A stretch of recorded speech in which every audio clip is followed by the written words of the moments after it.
Supply and demand. There is perhaps no more basic or more obvious principle of economics than the fact that people tend to buy more at a lower price and less at a higher price. By the same token, people who produce goods or supply services tend to supply more at a higher price and less at a lower price.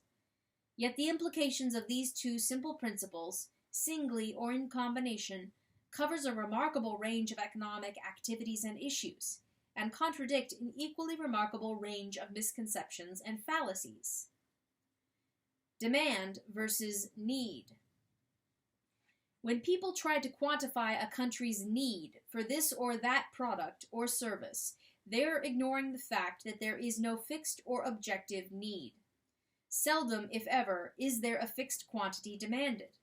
For example, communal living in an Israeli kibbutz was based on its members collectively producing and supplying each other with goods and services without resort to money or prices.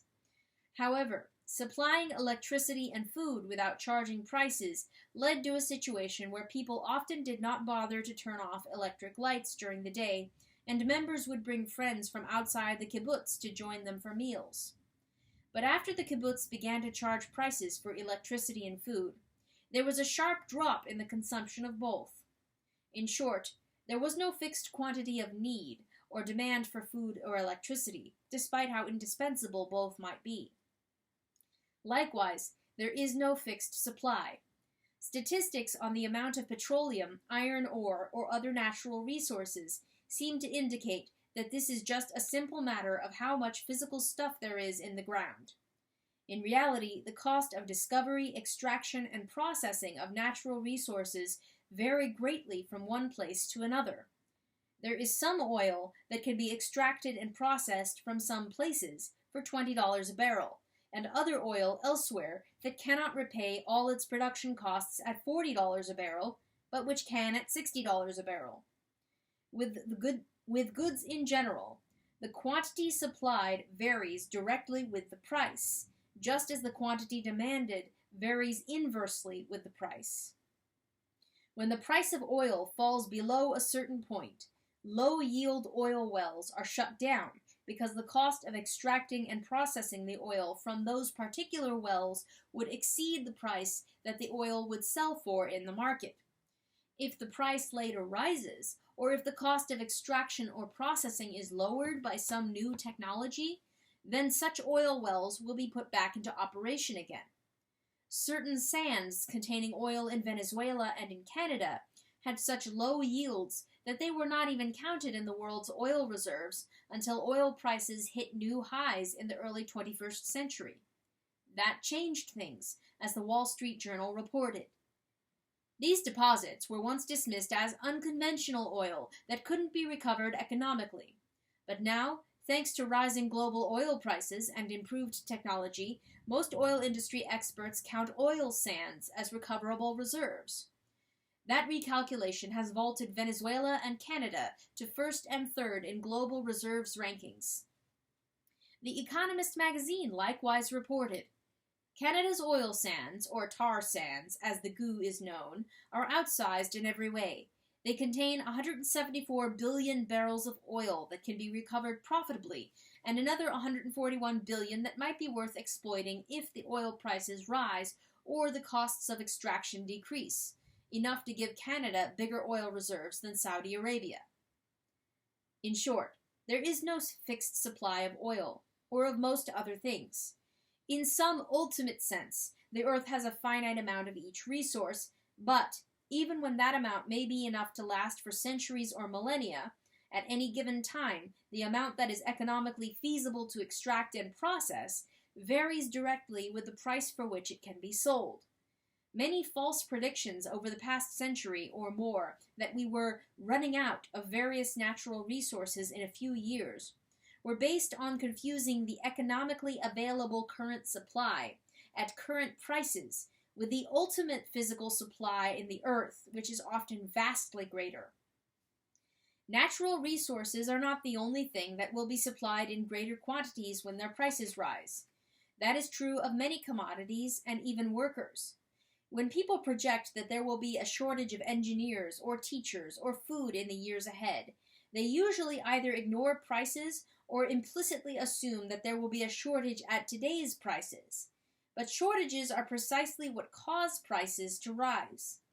At higher prices, it may be no harder to fill vacancies for engineers or teachers than today, and no harder to find food, as rising prices cause more crops to be grown and more livestock to be raised.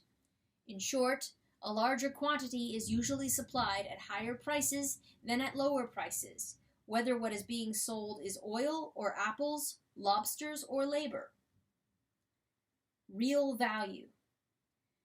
The producer whose product turns out to have the combination of features that are closest to what the consumers really want may be no wiser than his competitors. Yet he can grow rich while his competitors, who guessed wrong, go bankrupt. But the larger result is that society as a whole gets more benefits from its limited resources by having them directed towards where those resources produce the kind of output that millions of people want, instead of producing things that they don't want.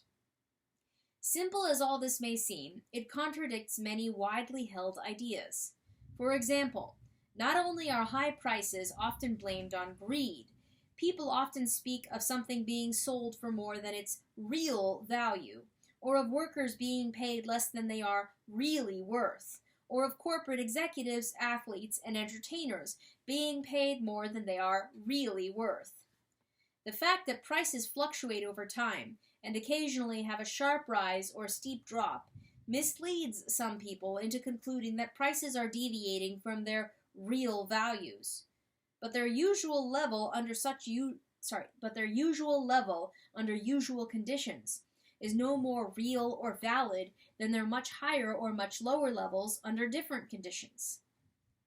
When a large employer goes bankrupt in a small community or simply moves away to another region or country, many of the business's former employees may decide to move away themselves from a place that now has fewer jobs. And when their numerous homes go on sale in the same small area at the same time, the prices of those houses are likely to be driven down by competition. But this does not mean that people are selling their homes for less than their real value. The value of living in that particular community has simply declined with the decline of job opportunities, and housing prices reflect this underlying fact. The most fundamental reason why there is no such thing as an objective or real value is that there would be no rational basis for economic transactions if there were. When you pay $1 for a newspaper, obviously the only reason you do so is that the newspaper is more valuable to you than the dollar is. At the same time, the only reason people are willing to sell the newspaper is that $1 is more valuable to them than the newspaper is. If there were any such thing as a real or objective value of a newspaper, or anything else, neither the buyer nor the seller would benefit from making a transaction at a price equal to that objective value, since what would be acquired would be of no greater value than what was given up. In that case, why bother to make the transaction in the first place?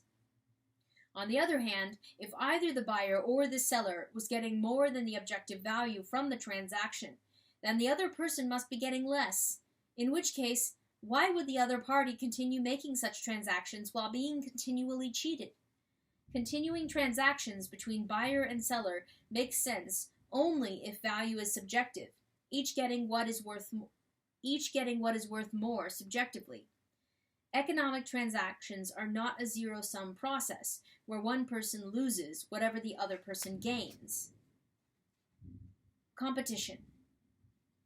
Competition is the crucial factor in explaining why prices usually cannot be maintained at arbitrarily set levels. Competition is the key to the operation of a price-coordinated economy. It not only forces prices toward equality, it likewise causes capital, labor, and other resources to flow toward where their rates of return are highest. That is, where the unsatisfied demand is greatest, until the returns are evened out through competition, much like water seeking its own level. However, the fact that water seeks its own level does not mean that the ocean has a glassy, smooth surface. Waves and tides are among the ways in which water seeks its own level, without being frozen indefinitely at a given level. Similarly, in an economy, the fact that prices and rates of return on investments tend to equalize mean only that their fluctuations relative to one another tend to Similarly, in an economy, the fact that prices and rates of return on investment tend to equalize means only that their fluctuations relative to one another are what move resources from places where their earnings are lower to where their earnings are higher.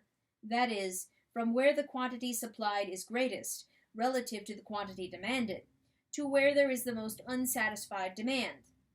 It does not mean that prices remain the same over time, or that some ideal pattern of allocation of resources remains the same indefinitely.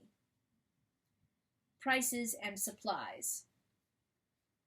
Prices not only ration existing supplies, they also act as powerful incentives to cause supplies to rise or fall in response to changing demand.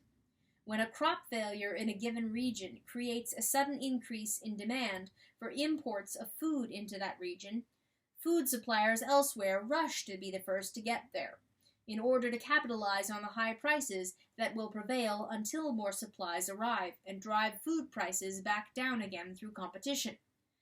What this means from the standpoint of the hungry people in that region is that food is being rushed to them at maximum speed by greedy suppliers, probably much faster than if the same food were being transported to them by salaried government employees sent on a humanitarian mission.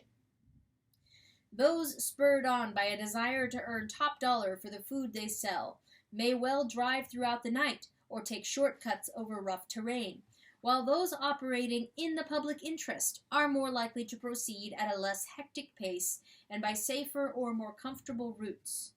In short, people tend to do more for their own benefit than for the benefit of others. Freely fluctuating prices can make that turn out to be beneficial to others. In the case of food supplies, earlier arrival can be the difference between temporary hunger and death by starvation or by diseases, to which people are more susceptible when they are undernourished. Where there are local famines in third world countries, it is not at all uncommon for food supplied by international agencies to the national government to sit spoiling on the docks while people are dying of hunger inland. Footnote. The same thing can happen when the food arrives by land. See Death by Bureaucracy in the December 8, 2001 issue of The Economist, page 40, for examples of Afghan refugees dying of starvation while waiting for paperwork to be completed by aid workers. End footnote. However unattractive greed may be, it is likely to move food much faster, saving more lives. In other situations, the consumers may not want more, but less. Prices also convey this. When automobiles began to displace horses and buggies in the early 20th century, the demand for saddles, horseshoes, carriages, and other such paraphernalia decreased. As the manufacturers of such products faced losses instead of profits, many began to abandon their businesses, or were forced to shut down by bankruptcy.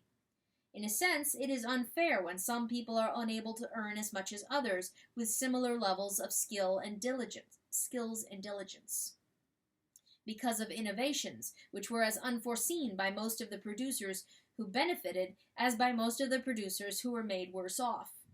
Yet this unfairness to particular individuals and businesses is what makes the economy as a whole operate more efficiently for the benefit of vastly larger numbers of others. Would creating more fairness among producers at the cost of reduced efficiency and a resulting lower standard of living be fair to consumers? The gains and losses are not isolated or independent events. The crucial role of prices is in tying together a vast network of economic activities among people too widely scattered to all know each other. However much we may think of ourselves as independent individuals, we are all dependent on other people for our very lives, as well as being dependent on innumerable strangers who produce the amenities of life. Few of us could grow the food we need to live, much less build a place to live in, or produce such things as computers or automobiles. Other people have to be induced to create all these things for us, and economic incentives are crucial for that purpose. As Will Rogers once said, "We couldn't live a day without depending on everybody." Prices make that dependence viable by linking their interests with ours.